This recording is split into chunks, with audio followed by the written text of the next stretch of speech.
ఓం నమో రంగనాథాయ నమః.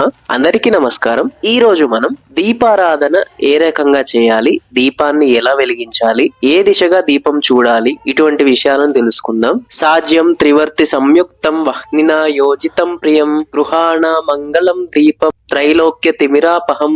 సాజ్యం త్రివర్తి సంయుక్తం అనేది దీపారాధన సమయంలో పఠించే పవిత్రమైన శ్లోకం. నెయ్యి 3 వత్తులతో వెలిగించిన దీపం అజ్ఞానం అనే చీకటిని తొలగించి ముల్లోకాలకు వెలుగుని ప్రసాదిస్తుంది అని, భగవంతుని అనుగ్రహం కోసం దీపాన్ని స్వీకరించమని దీని అర్థం. నిత్య పూజలో దీపాన్ని వెలిగించేటప్పుడు ఈ శ్లోకాన్ని పఠించడం ద్వారా భగవంతునికి మంగళకరమైన దీపాన్ని సమర్పిస్తారు. ఇంట్లో శుభము, శ్రేయస్సు, వృద్ధి కలగాలని యజమాని కోరుకుంటాడు. అలా కోరుకునే యజమాని దీపాన్ని తూర్పు దిశగా వెలిగించాలి.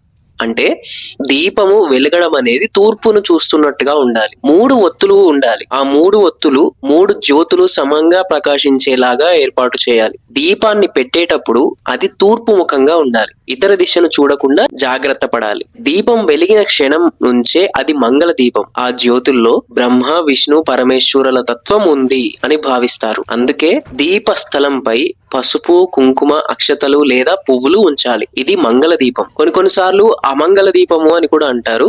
ఆ అమంగళ దీపాన్ని వెలిగించే విధానం అనేది వేరు ఉంటుంది. అటువంటి దీపాన్ని సాధారణంగా నేలపై ఉంచి కుంకుమ, పసుపు అటువంటివి వేయరు. ఓన్లీ మంగళ దీపం వెలిగించినప్పుడు మాత్రమే పసుపు, కుంకుమ, అక్షతలు లేదా పువ్వులు సమర్పించి నమస్కరించుకోవడం అనేది శుభప్రదం. మేమిచ్చిన ఈ సమాచారం మీకు నచ్చింది అని ఆశిస్తున్నాము. మరి ఒక వీడియోతో మీ ముందుంటాం. మా ఛానల్ ని మొదటిసారిగా చూస్తున్నట్లయితే సబ్స్క్రైబ్ చేసుకొని బెల్ ఐకాన్ ఆన్ లో పెట్టుకోండి. దీని ద్వారా మీకు మేము చేసే వీడియోలు అనేవి త్వరితగతిన చేరుతాయి మరియు మాకు ప్రోత్సాహకంగా ఉంటుంది. ఈ వీడియోని లైక్ చేసి కామెంట్ లో జయ శ్రీరామ అని రాయండి.